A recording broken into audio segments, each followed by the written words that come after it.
My name is Sinan Aral. I'm a professor at the NYU Stern School of Business and at MIT.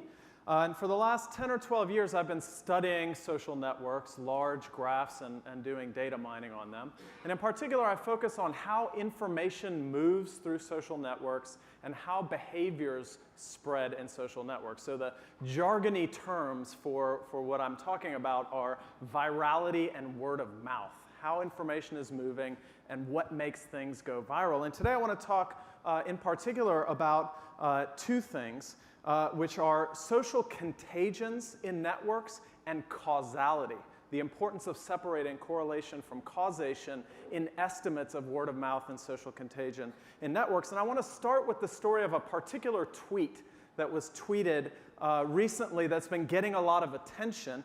And no, it's not the tweet that you're probably thinking about. Frankly, if we didn't talk about Tweenergate ever again, it would be too soon. I'm actually talking about this tweet by Keith Urban on May 1st.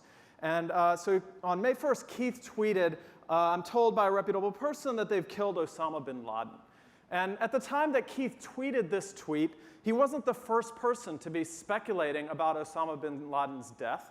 And he wasn't particularly influential by any definition of influencer or influential that I've seen at any data mining conference or social networking conference. At the time that he tweeted this, he had about 300 followers. But after he tweeted this, it created a Twitter cascade that looked like this, okay? Of tweets and retweets and forwarding of his tweet. And so I study these types of networks, and these beautiful visualizations help us understand sort of how information and behavior are moving from person to person in a social network. And when people see this kind of a visualization, they immediately think to themselves, wow, you know, do my tweet cascades look like that too? And I can say with confidence that they don't. Your tweet cascades and mine look more like this. And we know now in data that approximately 99% of all cascades on Twitter have a depth less than 1. Okay? And that's not terrible news because there are about 1 billion tweets per week, so that's about 10 million tweets that are spreading.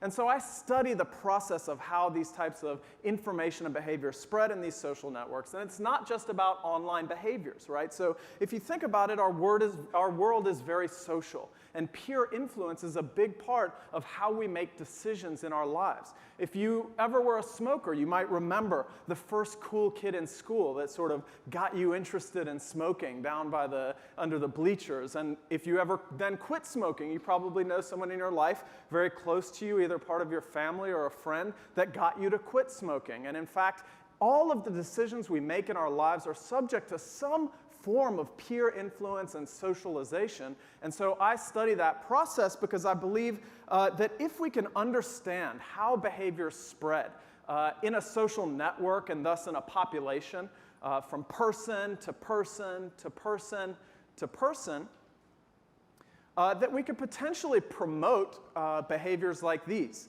condom use, exercise, or financial responsibility. Ed Norton was just talking about charitable giving. Ed, if you want to collaborate with me on making charitable giving go viral, call me. It's not just about promoting these kinds of positive behaviors. I think that we can also contain negative behaviors like smoking or dirty needle sharing. And so I mine massive social networks. And because I'm at a business school, one of the obvious applications of this kind of scientific research is in understanding how our social environment drives our consumer demand, our purchasing decisions. And so Wired's cover in the UK not so long ago was about social commerce. And this was the headline: "Commerce Gets Social, How Your Networks Are Driving What You Buy." So how does observing people liking a product affect your likelihood of purchasing that product? What about referrals by friends that are made through social networks? How does that affect your consumer demand? So I mine massive social network data to understand how peers influence each other to do everything from buy a product, vote for a different political candidate, or take an HIV test. And one of the most important scientific endeavors in this is causal statistical estimation. So I have this cartoon on my door in my office, and it's two friends talking. And one friend says to the other, I used to think correlation implied causation. Then I took a statistics class, and now I don't. And the friend says, it sounds like the class helped. And the guy goes, well, maybe. And the idea here is that maybe this guy has a proclivity for understanding statistics and interest in statistics, and so selects into the statistics class, creating the correlation between taking the class and knowing about statistics. And the class isn't teaching him all that much about statistics, or as much as the average person. Okay? And so in network science, this is known as the reflection problem. So we have abundant evidence now that human behaviors tend to cluster in network space and in time. And the real question is this because of peers influencing one another or alternative explanations? And let me give you an example. So in 2007, Nicholas Christakis and James Fowler published this really good study in the New England Journal of Medicine about obesity being contagious. And what this study showed was that body mass index increases are correlated over time amongst friends. Okay? So you had pockets of obese people and pockets of skinny people, and this was picked up by the collective unconscious and the media, and you got these news stories like this one in the New York Times Magazine front page cover, are your friends making you fat? Okay? And that is a very causal statement, right? So we have evidence of correlation among obesity and body mass index increases, and then we have claims of causation, that your friends are making you fat. But there could be alternative explanations that explain this correlation, like homophily. And what homophily means is very simple. Birds of a feather flock together.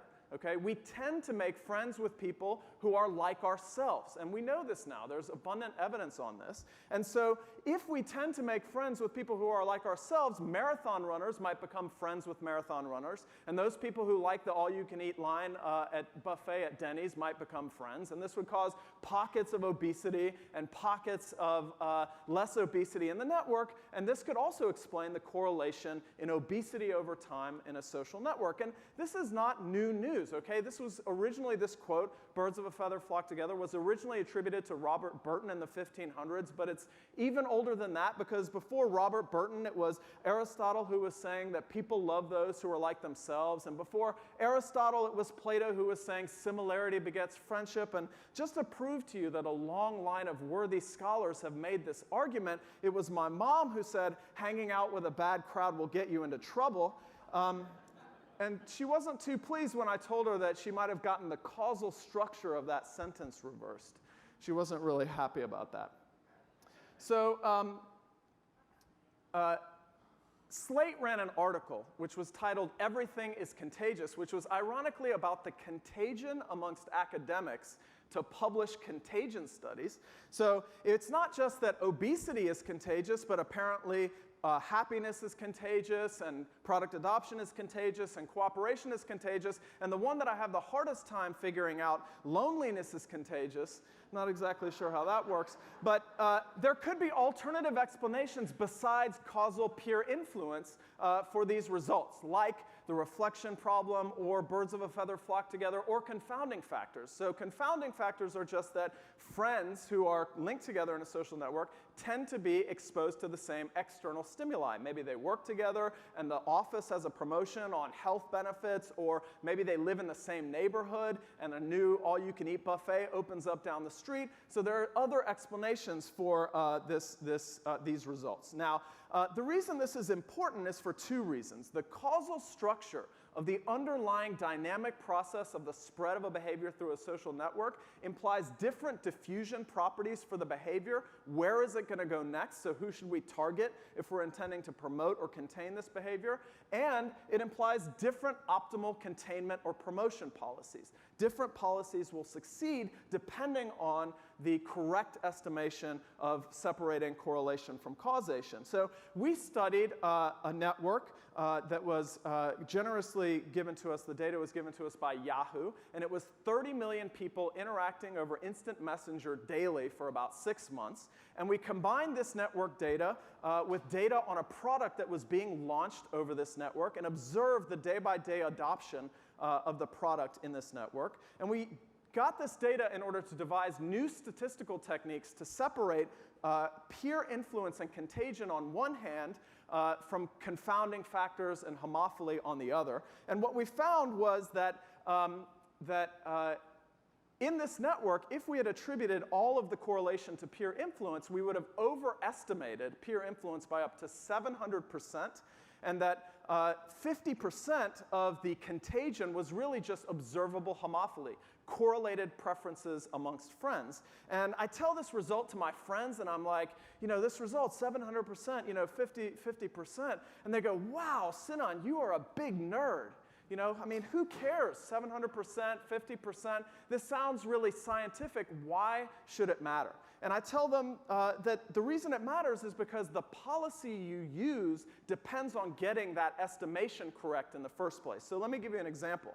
If I gave you a data set of a behavior that was correlated in a network over time, be it HIV testing, smoking, charitable giving, product adoption, et cetera, and in one case I told you that 90% of the correlation amongst friends in adopting this behavior was because of peer influence, and 10% was because of homophily. And in the second case, it was the reverse.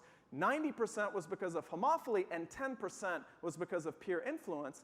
In the first case, where peer influence ruled, you would want to adopt a peer-to-peer strategy. You would want to try to get people to bring their friends to the behavior by giving them incentives to do peer referrals, et cetera. In the second strategy, in the second case, you would just want to adopt a traditional strategy of market segmentation based on observable demographic characteristics, which themselves will be correlated amongst friends, and target people who are likely to adopt or not adopt the behavior. And so the Yahoo study was limited for two reasons. The first was because it was about an already existing product, and the second was because it was observational data, and really the holy grail of causal estimation of this kind of peer influence is randomized trials. So we built a platform for conducting randomized trials amongst millions of people on the web, and we asked a more advanced question, which is, forget plopping a viral marketing strategy on top of an existing product. Can we design the original product to go viral in the design phase? And so we looked at a couple of specific features that you could add to a product: personal invitations and passive awareness. And think about personal invitations like if I gave half the people in this room the ability to invite their friends to the NExTWORK conference next year, and I gave the other half of the room t-shirts that said that they went to NExTWORK. Which of these two would be more effective at generating peer influence on their friends to come to the conference next year? And what we found was that, indeed, personal invitations were about 3 times more persuasive than the passive awareness campaign. And this makes sense. It's about persuading your friend individually. However, even though personal invitations nearly doubled the contagion in the population that we studied, the passive awareness created much more adoption of the behavior. And the reason is because more people saw those messages, even though those messages were less effective per message. But it's even more complicated than that because indeed, it was the personal invitations that resulted in more people engaging with the behavior over time rather than just adopting it and churning away. So in the last session, we saw that it's not just about adopting the behavior, but we want to create a sustained adoption of the behavior over time, and personal invitations were much more effective at doing that. And so what we found in this study was actually that there's a virtuous cycle in viral product design. That when you create more peer adoption, it creates more engagement. And when you create more engagement, it generates more messages and personal invitations, which creates more peer adoption, which creates more peer engagement, et cetera. And whenever I show this result in an audience like this, I can immediately tell who the marketers are, because they start to sort of lean forward in their seats a little bit. But it's not just about business. It's not just about selling products. We're applying the same science to HIV testing in Africa. How can we get friends to convince their friends to take an HIV test? What are the optimal incentive policies that will generate this behavior? And I'll leave you with a final result, because it's not just about the influence of individuals in a social network, but it's also the susceptibility of people to influence from their friends. So we conducted a randomized experiment among 1.4 million people on Facebook, and we were trying to measure how different people were susceptible to messages from their peers, and we did this on the dimension of your relationship status. Okay, so single, in a relationship, engaged, married, and it's complicated. And what we found were that single people were indeed more susceptible to influence than people who didn't report their relationship status. People who are in a relationship were even more susceptible to influence than single people. People who were engaged were even more susceptible to peer influence than people who were in a relationship. And people who were married were not susceptible to peer influence at all, apparently. And if it was complicated, they were the most susceptible to peer influence, apparently. And so my colleagues and I debate what is going on here. And so if you would like to discuss any of these findings with me, I encourage you to come talk to me at the break. But more importantly, tell your friends to come talk to me. Thank you.